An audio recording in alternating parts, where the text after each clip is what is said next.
The village is quiet, the only sound the steady drip of rain as it falls onto the cobblestone path. A thin mist lingers over the thatched rooftops. Smoke rises from the chimneys, curling upward. Hunter walks slowly through the village. His cloak flutters behind him in the soft breeze. His broken silver blade hangs at his side, blood-stained and battered, a stark contrast to the serene village surroundings. Silver. It cuts deep. Not just into flesh, but into the curse that follows me.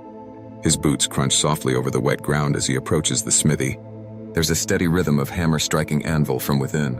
The door creaks open, and the sound of hammering stops.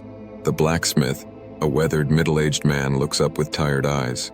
His hands are calloused and his clothes are covered in soot. "I need this fixed. Silver blade." The blacksmith pauses, his gaze moving to the blade. He shakes his head slightly, wiping his forehead with his sleeve. "Silver? You're out of luck. Ain't no one in these parts who can reforge silver, not without a furnace hot enough to melt the stuff." He looks at Hunter, his expression unreadable. But I knew a man. Further east, past the frost. Old Orthodox town. Been years, but he might still be around. Hunter takes a long look at the smith, weighing his words, then nods once. "Where?" "Northeast. Old town in the Frostlands. If you're lucky, you'll find him. If not, well, I suppose you'll be left looking for another way." A scream pierces the quiet air, echoing through the village. The cry fades into the distance, replaced by frantic shouts. A shepherd has been found near the tree line, his body torn and mutilated. A small crowd gathers, but they're kept at a distance. Hunter approaches the scene, his cloak swirling in the wind as he steps past onlookers, who part reluctantly. Hunter kneels next to the body. His hands are steady as he inspects the remains. The shepherd's body is torn apart, skin shredded with jagged wounds, as if some beast had savaged him. Fang marks, but the skin is shredded. No elegance in this, no precision, not a vampire. Smell of rotting soil. This one didn't just feed, it clawed its way back. Something pulled itself from the ground. Hunter pulls out a small vial and carefully takes a blood sample, smearing it onto a charm worn at his belt, the ancient markings catching the light. His brow furrows as he inspects the blood. Not Dracula, but something like him.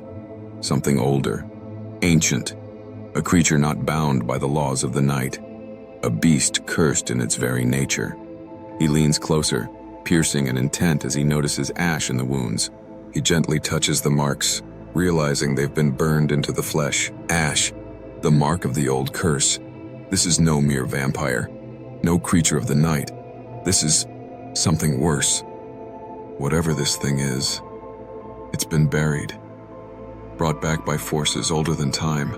He stands slowly, looking back down at the body, his mind working quickly, piecing together the puzzle.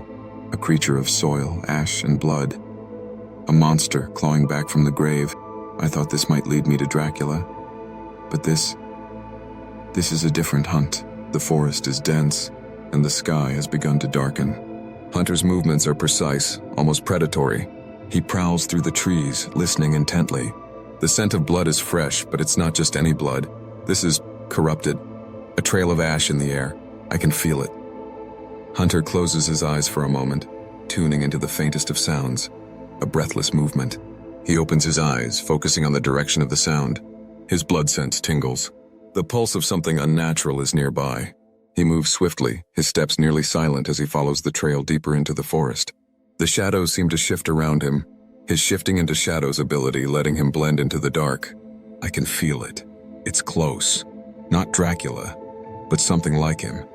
And it's angry. Hunter finally spots his target. A Strigoi. Monstrous, ragged, and grotesque.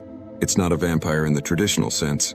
This thing couldn't fully form, its body warped and misshapen, as if it had been torn between the realms of life and death. Its eyes are wide, hollow, glowing faintly with an unnatural hunger. You're not what I'm looking for, but you might know who is. It lunges with ferocity, swiping at him with claws that tear through the air. Hunter barely dodges, but the broken silver blade weighs him down, making his movements less fluid than usual. Battle begins. The combat is brutal and fast. The Strigoi is relentless, its movements erratic and vicious, as if it's been driven mad by hunger. Hunter is quick, darting through shadows, trying to get the upper hand despite his weakened weapon. He dodges a slash, but the Strigoi manages to graze his arm with one of its claws, drawing blood. A sharp pain hits him, and he stumbles back, but his focus remains razor sharp.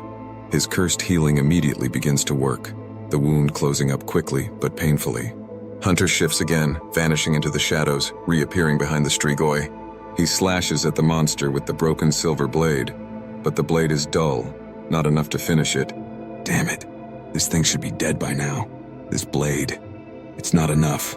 The Strigoi roars in frustration, slashing wildly, narrowly missing him. In a fluid motion, Hunter ducks and weaves, his vampiric speed letting him avoid the blows, but he's still vulnerable. Finally, Hunter spots an opportunity. He reaches into his pack, pulling out a handful of flammable herbs and dry leaves. He quickly sets up a trap using nearby branches and a spark from his flint, lighting a fire at the base of a nearby tree. The Strigoi lunges at Hunter once more, but Hunter is already a step ahead. He ducks beneath the creature's swipe, pushing it into the fire trap. The creature shrieks, the flames licking at its flesh. The Strigoi thrashes violently, but its movements grow weaker, the flames quickly consuming it. This ends now. In a final desperate moment, Hunter takes out a shard of silver from his pouch, a piece from the broken blade. With a swift motion, he drives the shard into the Strigoi's throat, silencing its growls. The Strigoi gurgles as it burns, its form disintegrating into ash, its last breath ragged. Drac, he woke us. Not just me. She watches from the roots. The Strigoi's body collapses into ash, leaving nothing but the faintest scent of burning flesh and the unsettling whisper of its last words. Hunter stands over the pile of ashes, breathing heavily, his expression grim. He stares into the darkened forest, the silence now deafening. Dracula, I know he's the source of this curse, but this feels different. Someone else is at work here. Someone older. Someone who watches from the roots.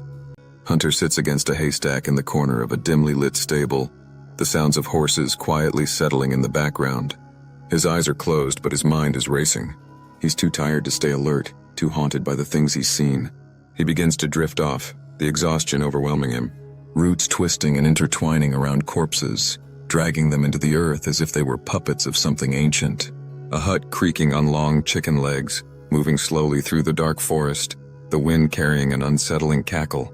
Eyes, countless eyes, glowing from the depths of shadows, staring at him from every corner. Hunter's breathing becomes deeper as he falls into a troubled sleep. The room grows eerily still, save for the faint noises of the stable. Then, visions begin to flood his mind. The images flash in rapid succession, the feeling of something malevolent watching from the darkness growing stronger. But then the vision shifts. Dracula's voice cuts through the dream, a whisper that feels like cold steel against his mind. Still chasing shadows, little beast? Keep hunting. All roads lead back to me. Hunter's eyes snap open. Eyes glow red, a faint pulse of the vampire's influence still lingering within him. He breathes heavily, shaking off the remnants of the vision. No. All roads lead to your grave. He pushes himself to his feet, the tension in his muscles palpable. He grabs his silver blade, which now feels slightly more solid in his hands. Despite its imperfections, the hunter knows the path ahead will be dangerous, but it's the only path left. He steps out of the stable, the door creaking open. The night air is sharp and biting, but the chill doesn't bother him.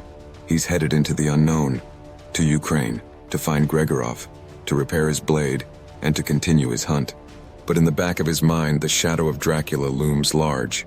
The pieces are starting to come together, and Hunter is getting closer. As Hunter walks into the dark, the only sound is the soft crunch of snow beneath his boots. His eyes remain sharp, searching the darkness, awaiting the next step in his journey.